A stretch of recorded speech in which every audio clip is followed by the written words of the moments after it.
Hi, everybody. Welcome back. So, this week I wanted to do a special podcast, and it's going to be talking about one of the top three secrets in my podcast and just in my mindset, and not just business, but also in life. And it's that mindset. Your mind is not set. How to see problems as nudges to level up your business and your life. So this came up because I have been getting so many DMs and questions about, like how I come up with ideas and, who does my marketing, who does my website, who does my videos, where do I get all this stuff? And surprise, it's all me. It's a one-woman show. And I have learned through time, just through the nudges of life, instead of seeing problems. I always say opportunities, but I think people sometimes, tend to see this bad connotation with opportunities like money or taking advantage of people, which is not that. What I mean is when you see a problem, it's really a nudge from the universe or from your life or from your business, giving you an opportunity to create a solution. It's giving you an opportunity to level up and have a different advantage. So, having said that, let's get started with number one, problems, life situations. So, 2020 was the year that showed us that we have control of nothing. I live in California, as you guys know. We got shut down. Currently, my county, we're still in level red, which means like we can't even do any indoor activities, Hairstylists are able to go back to work, and they just opened up for estheticians to go back to work because we're allowed to work. They're allowed to work as well, which I think it's fair. But it has been, where I live, it's crazy, okay? There's so many limitations on what we can do. So, and not just with the pandemic, I know everybody's dealing with different ways. It has also been a way for me, more than just my business and my life, to see what really matters and what I could change instead of seeing problems. I was like, problems, seeing a little nudges of what is it trying to tell me? How can I adjust it to benefit me and those around me? So, let me give you 3 quick little examples. Number 1, so the pandemic hit, okay? I'm very grateful that my husband has his own business and he was considered essential. So he was working in rebuilds up north. So he was doing great. He was still doing his income. I wasn't able to create any income. And this is an important part of it too when you see problems. So pay close attention if you are sidetracked right now or looking at your emails while you listen to this podcast or doing something. Like seriously, like rewind 15 seconds. So now that you're back, we're paying attention to this. Very important. I want you guys to listen up and understand this. So with problems, I think this is very important for you to do. And I know it's probably nothing you've ever heard before, but I'm being real. And this is something that has worked better for me because of the type of personality I have. You have to touch with your emotions and let them flow. So what do I mean by that? Sometimes what we do when we face a problem or something, an obstacle or something that we do is not wanted, okay, at the moment, we will suppress our feelings. So we hold back our feelings. We won't cry. We won't be angry. We don't let anybody know. We just keep it inside, or like we'll outburst and life is horrible and everything's falling apart around me. So there's 2. Okay, so there's 2. You either suppress it in the way that you don't show your feelings and emotions, what you're dealing with, or everything is bad, everything is bad, everything is bad. You're stuck in that mode, like everything is bad. That you can't see past that or what may opportunities or little glimpse of lights may be around you, okay? Those are the 2 modes. So for me, I always deal with my emotions first. I'm like, okay, I'm human, and suppressing my emotions, number 1, is not going to help me. Number 2, being on just like my life sucks, everything's horrible, it's not going to help me either. So I deal with my emotions. I sit down and whatever I need to deal with, however you need to cope with it, you need to write it down, you need to talk to somebody, you need to cry, you need to yell it out by yourself somewhere, you need to go talk to a friend and go on a walk, whatever you need to do. Let your emotions out when a problem comes through. Because I can promise you, if you don't deal with it right now, It's gonna come back, and it's gonna come back worse. And I think as humans, that's one part of like growing up, and I don't mean like getting older, because I'm old but not that old. But I just think it's just part of me growing up, maturing, and I'm not super mature, but more the point is, the more I deal with my emotions as soon as they happen, and I work more on feeling them and being in the moment of them, the better I can move forward. So first step, when you see a problem, deal with the emotions, let them out. We're allowed to cry. I cry. We're allowed to be angry. I get angry. We're allowed to be like, this fucking sucks and it's affecting my whole life. We're allowed to feel that too. We're allowed to be like, how do I feel about this? Okay, so now that we're done with that mode, is number 2. What is it really trying to tell you, okay? Okay, so now that we got all that stuff out, let me go ahead and spray my good vibe spray here. Woo. That hit a little close to home, you know what I'm saying? Okay, so now after that, so this will be the next part. So after you deal with your emotions, number 2 is, what is it trying to tell you? So I really believe in business. It's, the numbers, everything that happens around our business, it shows us. It doesn't just all of a sudden it closed down. Yeah, that did happen with the pandemic. It did just all of a sudden close down. But this is what I want you guys to hear me out on this, okay? Innovation is key. Your mind is not set. And I'm going to give you guys 3 quick examples of things I saw. Number 1, a car wash company here locally, they did a drive-through scare car wash.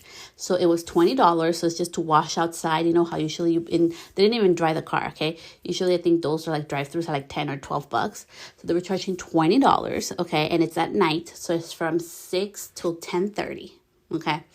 And you drive through and they have people scaring you, and it's hilarious. They're all wearing masks. You have to put your windows up. They have the radio station with all creepy noises and stuff telling you the directions to not lower your windows and everything you have to follow through. And it was hilarious. It was so much fun. It was scary. And I was like, wow, what an amazing way to innovate. So they took their $10 product, doubled it. The line was way backed up. We had to wait 15 minutes just to go into the actual driveway, and another 10 to actually go through it. And it was it took like 6 minutes, but it was amazing. It was fun. And I was like, that is an amazing, innovative way. Okay, number 2. So for lash and nail tech businesses, I have seen during the pandemic, they were doing little like facial kits where you got all the things so you can do your own facial kit. For nails, if you had acrylics, listen to this. They give you like a whole kit how to safely remove acrylics from your nails at home with a special little scrub and special little oil. It was amazing. And honestly, like I just wanted the kit because I just wanted the little oil and scrub, because the oil and scrub packages were so cute. And talk about innovation. A lot of those businesses have decided to even open up more of their merchandise because it was so popular for them, and they were able to keep their doors open, paying rent while they were not able to service, while we were in shutdown. And it was an amazing way to attract new clients and innovate in their business. Okay. And quickly, number 3. I think this was a great way for us to innovate in the sense, here, yours truly, it really pushed me. And honestly, the pandemic wasn't so much what pushed me to do this. What really pushed me to do this, I wanted to do over a year and a half ago, but having my daughter, and I just going to share this really quickly. I don't know if I shared it on here or not. My daughter had an accident. She fell down the stairs and we almost lost her, okay, with a stupid walker. And it changed my life, okay. I have been going through therapy. I was doing weekly, and now I'm like every 2 weeks, because it affected me a lot. And my daughter, and she wasn't the same, and she's slowly getting back to her normal self. So that pushed me. And I remember I was in the hospital, and I don't know if you guys believe in God or universe, whatever you believe in. But I was like, I had to be strong, and I prayed to God, and I told the universe, because that's what I believe in. I was like, universe and God, like, if you save my daughter and if you help me get through this, be strong. Okay, guys, I went like 3 days without a shower because they wouldn't let me shower. Like, I couldn't have my family come with me. It was during COVID. It was horrible experience, okay? And maybe it's TMI, but I just want you guys to understand what I mean with problems. It's not that I don't understand what you're going through. You'd be surprised some of the things that I don't share that I go through. But anyways, I said, universe and God, if you help me get through this, I promise I will shut down my suite and I will go after what I want to. And I did it. I shut down my suite that day. And I saw that as a sign that, this horrible thing had pushed me to do what I really wanted to do, which was seriously go part-time, seriously put boundaries in my business and innovate my business, and more importantly, help others do so the same. So, see problems as little nudges as innovation. And now let's go to the last step, number 3, how you can innovate your business. Okay, so now how can it help you, girl? Because it's all about you, not about me. Okay, so how can this help you? Now, I know, and don't tell me there's a no. And if you don't know this, I want you to, after this episode, I want you to write stuff down or go on your, iPhone notepad and write things down. There, you have clients, okay? And it doesn't matter how many clients you have. Doesn't matter what type. If you're working out of home, if you're working on location, if you are a booth renter, if you're a studio suite renter, whatever your situation is. Your clients give you ideas all the time. Have you ever thought about doing this? Or have you heard that XY person are doing this in their business? That's cool. Maybe you should do something like that. They're giving you nudges all the time. And you know what? It's stuff they want. It's pretty much in a way saying, hey, Celeste, I think it would be really cool and I would really enjoy my experience more if you did what X and Y is doing. That's what they really want to say. Now, they're not going to say like that because they don't want to insult you or make you feel like you're less than. So just think about those little nudges that are in your business. Or maybe you have this idea and maybe you think it's a crazy idea because nobody's going to want it. But your clients keep having this one problem over and over all the time. And you have the solution, girl. Like, you already know what it is. But you're like, no, but that's crazy. It's different. Who cares? Innovate. Try it out. You don't have to do it big. Try it out small. And what is one of the key things when I decided to go mobile? You guys, I talked to my clients about this over a year ago. And I prepared them for it. I was like, I've been thinking about this idea and everything. I went to my suite and they were like, yeah, like we really like one-on-one, wanted more private, wanted even more private, setting. And I didn't want to open up a salon because, that's not something I want to do. Anyways, so I innovated the same way for you, loves. There's an idea you got. You think it's crazy. But if your clients are asking for it, do it. Do it. Innovate. Don't see like the problems as problems to weigh you down. See the problems as little nudges to level up in life, level up in business. What can you do that's different that's going to level up the experience? And I'm going to go ahead and leave with this. So there's something really special I do for my clients. It involves something special and a certain type of wording and kind of like a little ritual I do at the salon, and I had run out, but I got some more of the special, of my special little energy cleanse I do. And they love it. And sometimes we just need, like, even if it's just, it doesn't matter what religion you are, it doesn't matter what you believe in, it has nothing to do with that. Just having that small little ritual of like, yes, hello, new me. It's really special for them.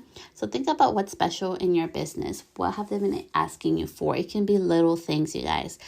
For me, like, in my business, which everybody does, it's like they have robes, but I leveled up. I did different type of robe with different type of material that is bleach proof, and they love it. So it's just little simple things, you guys. It doesn't have to be nothing big or spectacular, to level up in your business, to innovate. If there's a problem, how you can solve it. And, I'm going to leave this last 2 things with you. For example, I had my vanity and it was like so old and full of like Sharpie marks and everything. So I put some wallpaper on it, like removable wallpaper. And when this one wears out, which is start to get scratched again, I'm going to replace it with something different. And I can have a new vanity all the time. And it's the vanity that you guys see behind my videos. So that's what I mean, loves. Like, instead of seeing problems like, dang, like, this thing was like $400. I have to go spend money again. No, girl, like, how can I, spritz it up, make it cute, make it trendy? Okay, we can buy some wallpaper for $36 and fix it. All right. So that is my podcast for this week. Make sure to subscribe, leave me a review, or if you ever have any questions, feel free to DM me. I'm always here to help you guys and everything. And as always, this podcast is for you. And, I did do a little thing this week on my life. If you guys want to see it about protecting your energy in business, you are entitled. You are worth charging for services. You are worth charging for your knowledge. It's respect. And just like I respect my time and ask for respect for my time and boundaries, you deserve the same time and respect for yours. Remember, all the answers are within you. Have an amazing week, and I'll see you guys back here next week.